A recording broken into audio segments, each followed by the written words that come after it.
Yankees lose the series to the Chicago White Sox. This was a strange series in many ways. And, what comes to mind, of course, was the postponement. And due to the poor air quality, due to the Canadian wildfires, definitely wasn't something I thought I'd be talking about here. And the scene for the Tuesday night game was it seemed like it was out of this planet.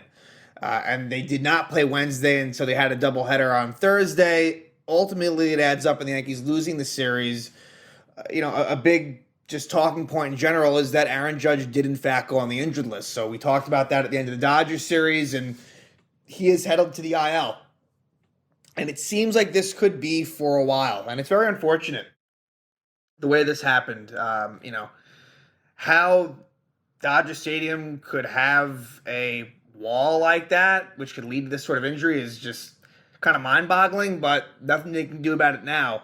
And so Judge will be on the shelf probably, I think, for at least like maybe 3 weeks, I'll say at bare minimum, if not longer. And so you're going to need a lot of players to step up. And, my initial thoughts are, at least right now, they are getting a lot of contributions from some of the newer, lesser sort of guys, but they're going to need a lot from the Anthony Rizzos, who, ever since he came back from that neck issue, he's been struggling. You're going to need a lot from Rizzo, Giancarlo Stanton.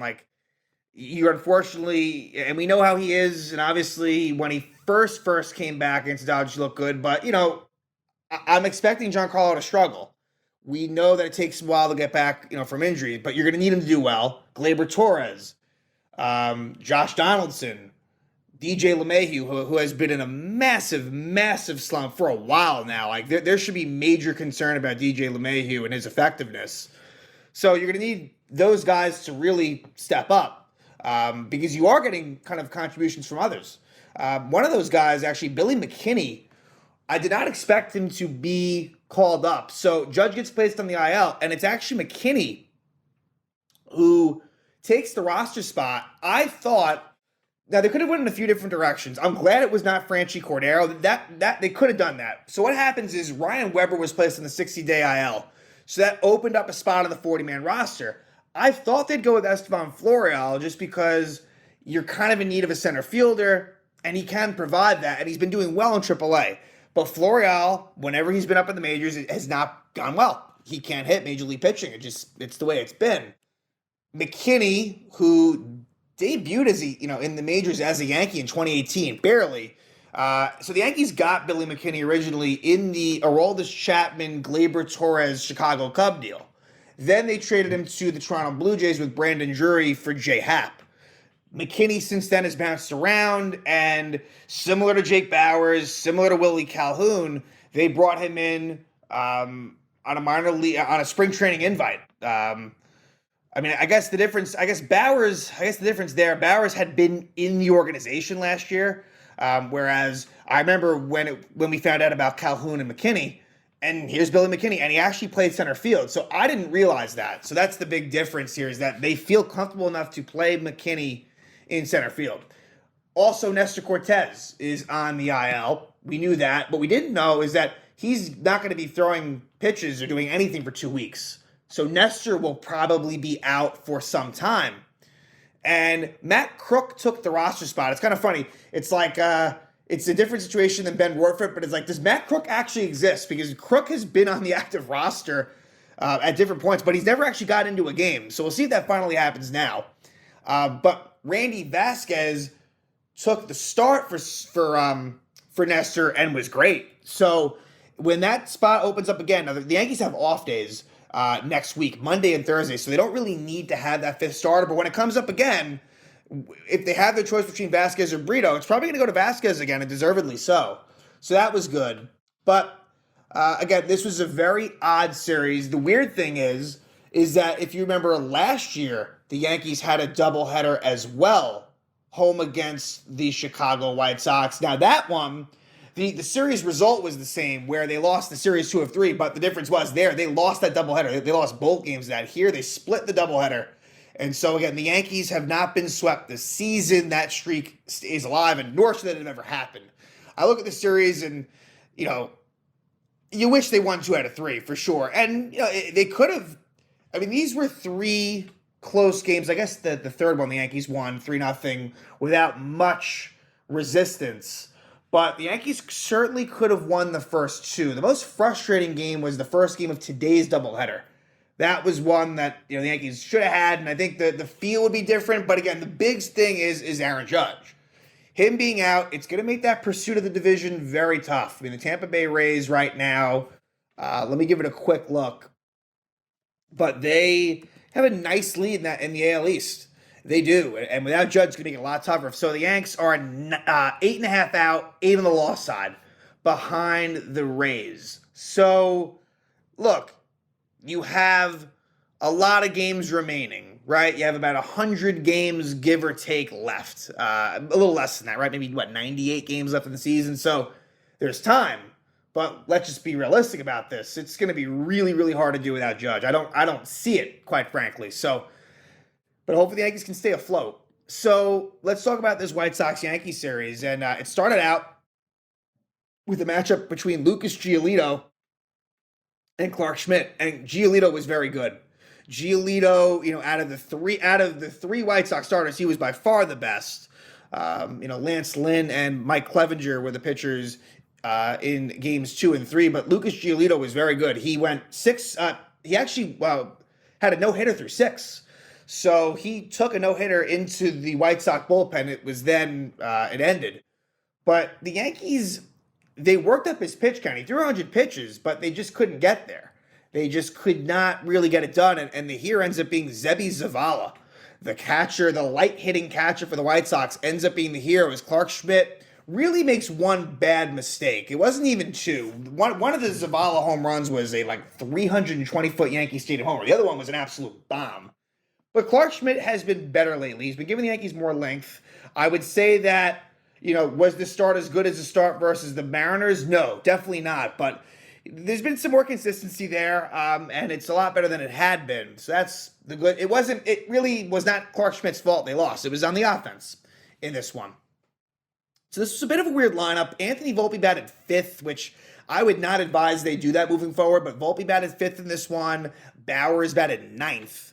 Again, an odd alignment, and we saw some different looks. And, to me, what might happen now is Willie Calhoun versus righties might bat leadoff. That might be a good place to go. And that moves Gleyber down to the 2 spot. I could see them doing that, and I don't disagree with it. But, yeah, Volpe...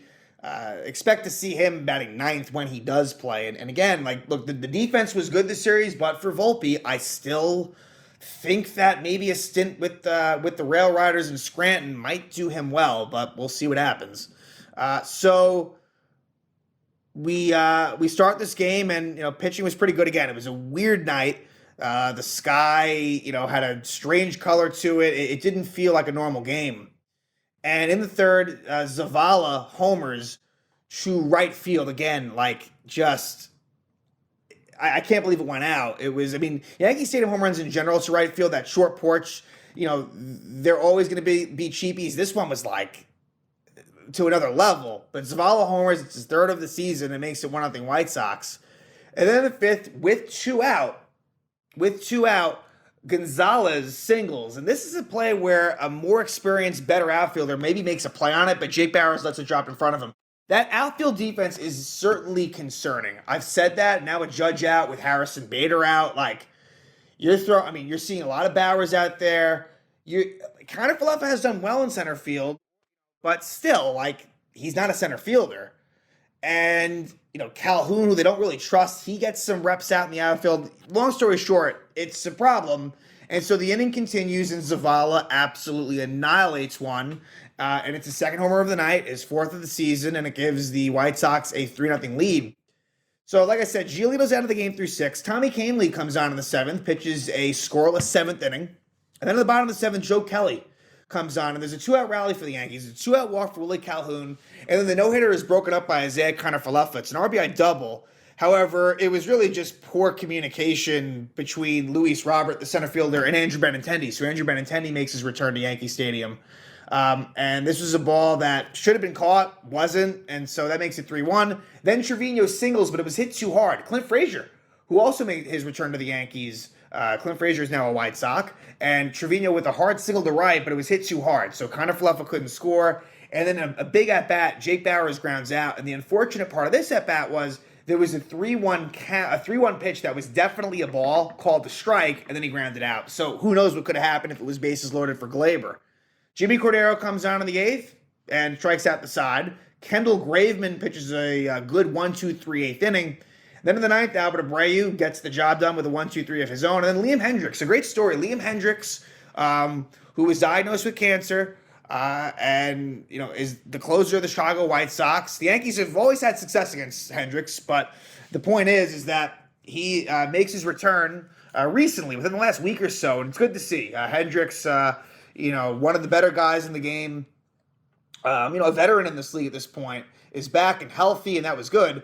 He was greeted with a first pitch home run by Josh Donaldson, so I'm thinking, all right, here we go again. The Yankees getting to Hendriks and Donaldson homers, and so that's been a good thing to see, is that Donaldson, in his return, have the hits been plentiful? No, but the home runs have been, and so that makes it 3-2. But after that, Hendriks shuts the door. 3 grounders, 3 groundouts. Volpe, Calhoun, Connor Fluffa, and the White Sox win 3-2. And then Wednesday night, the game gets postponed, and it's a Thursday doubleheader. And I wasn't sure if they were going to play this, but they did. Was that the right thing to do? I'm not sure, but hopefully there'll be no worse for wear health-wise. And so the first matchup was between former Yankee Lance Lynn, who struggled, and Luis Severino. And Severino, who really was bad versus the Dodgers last outing, was not a whole lot better against the White Sox. Let up 3 homers. Just the fastball was not really working at all. Like, the White Sox were crushing the fastball, so Sevy had to go off speed. And, look, am I overly concerned? No, but, yeah, the numbers are pretty ugly. After a couple of good starts by Severino, last 2 have not been very good. So, the lineups were a bit funky. And, again, it's going to look, with Judge out, it's going to look that way anyway, but especially with it being a doubleheader, the lineups in both games were a little weird. But the White Sox were the ones that get on the board first. Second inning, it's Jake Berger hitting a 2-run homer off the Sevy. And it was funny. At one moment of this game, it was Jake Berger versus Michael King. So on the Yes Network scoreboard, it said Burger King. And then, of course, Michael K said, King, got a whopper of an out. So that was a funny moment. So it's 2-0 White Sox in the second. And then the Yankees strike back. It's a 2-out rally. Billy McKinney, in his first at-bat with the Yanks since 2018, gets a triple. Then Kyle Higashioka gets an RBI double, makes it 2-1. And then Willie Calhoun with an RBI single. So a nice 2-out rally by the Yankees to make it 2-2. But what is frustrating is that Sevy gives it right back up. Luis Robert homers, and then with 1 out, Yoan Moncada homers. So that makes it 4-2. But the Yankees, in the 4th, are able to tie it up. And it is a single by Higashioka, and then a 2-run homer for Willie Calhoun. Again, the Calhoun, Bowers, and now even McKinney trio, they're doing a good job. And I guess there is cause for concern when the Yankees face lefties. What are they going to do exactly? Because I think about even Oswaldo, and Oswaldo, as a righty, isn't necessarily where you want to go with it. So they might be in trouble. But luckily, we'll talk about this Red Sox series, but I believe that the Yankees are basically going to be facing righties. Especially since Chris Sale went on the IL. But we'll see what the probables are there. But the Yankees tied up on that Calhoun homer. And then in the 5th, they actually take the lead. 1-out double by Jake Bauers. And then with 2 out, Oswaldo Cabrera with an opposite field RBI single gives the Yankees a 5-4 lead. So Severino's actually in line for the win. Cordero comes on, gets into some trouble. But then Wandy Peralta one pitch, 1 out to Benintendi. So Wandy gets the job done. Lynn is out in the 6th. Gregory Santos comes on and goes 1-2-3 versus the Yanks. And then Michael King, who has been so reliable and so good, he unfortunately loses this game for the Yanks. It's a double by Luis Robert, and then an absolute bomb to dead center field by Eloy Jimenez. So Jimenez, a 2-run homer, gives the White Sox a 6-5 lead. Joe Kelly comes on in the 7th, goes 1-2-3. King settles down and pitches through the 8th inning. In the 8th, Reynaldo Lopez goes 1-2-3 versus the Yanks. Tommy Kahnle looking good, and I think Kahnle will be a nice addition to this bullpen. And I think you'll start to see him in higher leverage situations. He goes 1-2-3 in the 9th. So the Yankees are down 1 going to the bottom of the 9th. And things get interesting. Kendall Graveman comes on, and Josh Donaldson pinch hits for Higgy and draws a walk. Anthony Volpe pinch runs, which is good to, which is what you want. And as he's running, Connor Falefa hits a ball to Gonzalez, the second baseman. He bobbles it. They rule it a hit. Should have been an error, but Connor Falefa reaches, and so it's first and second, no out. Here you go. It's first and second, no out. You got Gleyber coming up, Rizzo, and Stanton. And Gleyber hits a fly ball to right field that looked like maybe had a chance to squeak fair for a homer. It goes foul. And then Gleyber does pop out. So not great, but I'm thinking, all right, still first and second. I was hoping that maybe Volpe somewhere along the line would maybe try to steal third. Rizzo gets into a hitter-friendly count, 2-0 count. Rizzo grounds into a game-ending double play. So first off with that, Rizzo, the struggles are there. And Rizzo has been a bit streaky this year. I think there's been totally hot stretches. There's been times when he just really can't buy a hit, and that's it. That's what's going on right now. There was a close play at second where Tim Anderson, it looked like maybe he didn't touch second base. The ruling on the field was out, and that call stood. The Yankees challenged it. It was similar to earlier in the year versus San Francisco, the second game of the season, where a game-ending play or the Yankee. But this one, I actually thought really had a chance of getting overturned, but it didn't. And so the call on the field stands, and the Yankees lose 6-5. So at that point, the Yankees lose the series. We go to the last game of the series, the second game of the doubleheader, and Randy Vasquez was really, really fantastic. And the Yankees needed him to be in this one. It was Vasquez versus Clevenger. And Vasquez got into some early trouble in the first. Clint Frazier would lead off walk. There was a single by Jimenez that inning. But after that, it was totally smooth sailing until the sixth. In the fourth for the Yankees, they get on the board. It is a leadoff double by Willie Calhoun. Now, this was a close play. Originally ruled out at second, but they overturned it. Who was it? Was it Anderson? Or no, it might have been Elvis Andrus. Who was it? Might have been Elvis Andrus at short. And the tag was not made. And so Calhoun, he said, hey, challenge this. He was right. He's safe. And Gleyber Torres then homers. 2-run shot for Gleyber. His 10th homer of the year gives the Yankees a 2-0 lead. Then in the bottom of the fifth, the Yankees homer again, and it's Billy McKinney. So McKinney triples in the first game, homers in the second game. So nice job by McKinney today. Unexpected, but good to see. And so the Yankees take a 3-0 lead right there. Then in the sixth, with 2 out, Vasquez finally gets into some trouble. Single by Gavin Sheets, hit by pitch Luis Robert, and so Ron Marinaccio comes on. Now, we had not seen Marinaccio, I don't think we've seen Ron Marinaccio pitch since probably, was it the extra inning Mariner game when he came into the 10th and the Mariners walked it off? Trying to think of the last series. What was the series before this? Why is this escaping me? The Yankees were on the road against the Dodgers. Yeah, I don't think we saw Marinaccio at all in that series, if memory serves me correct. So Marinaccio totally fresh and really did a very nice job. And in the seventh, so he gets the last out of the sixth, he strikes out Jimenez. Then in the seventh, gets a couple of strikeouts in a 1-2-3. Top of the eighth, throws up a scoreless inning. So Marinaccio was 2 1/3 innings, and with 4 strikeouts, and it was just really nice to see. Marinaccio is he can kind of be a Michael King in the sense where he can give you multiple innings. He's not quite as stretched out as King is, but they can get to that point. And with Kahnle now in the mix, I don't know, maybe we see Marinaccio in kind of more, exclusively in a multi-inning situation.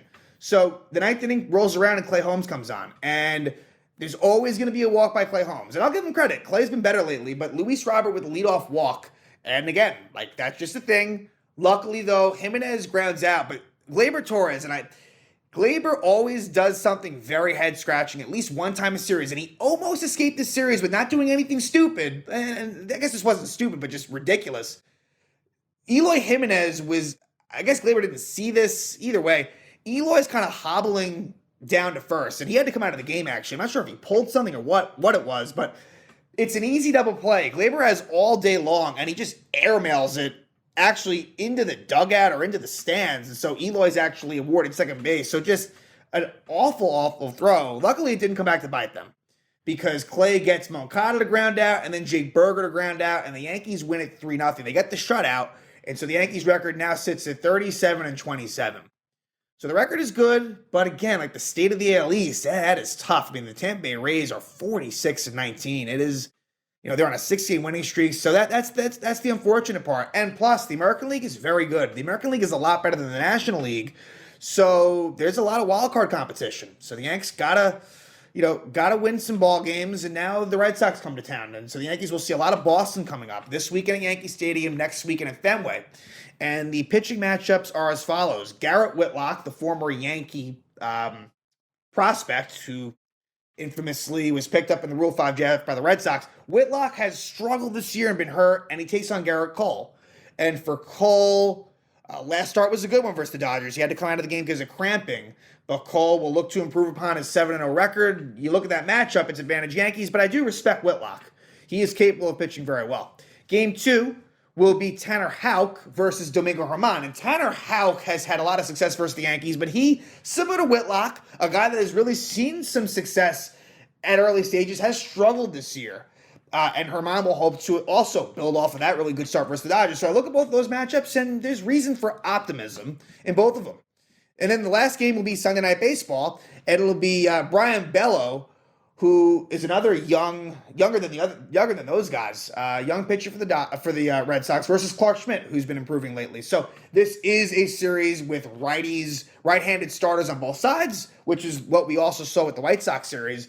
But the Yankees lineup is definitely not in a great spot right now. But look, for different reasons, hopefully the Yankees can hit these three pitchers, because their statistics on the season certainly are not overly impressive, but they are guys that have upside, and they are pitchers that have good stuff. And so we'll see what the Yankees do. But I'm hoping that the Yankees can take 2 out of 3 from Boston. Boston has struggled lately. They are under 500 as we speak. They're 3-7 in the last 10. So we'll see what happens here. But the Red Sox are always tough. It's a big rivalry, and we'll see what happens. But the Yanks, they do lose this series to the White Sox. Unfortunately, it was a weird series, and Aaron Judge does hit the injured list with this toe injury, and hopefully he's back sooner than later, but we will wait and see. There's no timeline yet. And, it's going to be imperative that he comes back, because the Yankees are going to struggle without him. And we shall see what happens as the Boston Red Sox come to town.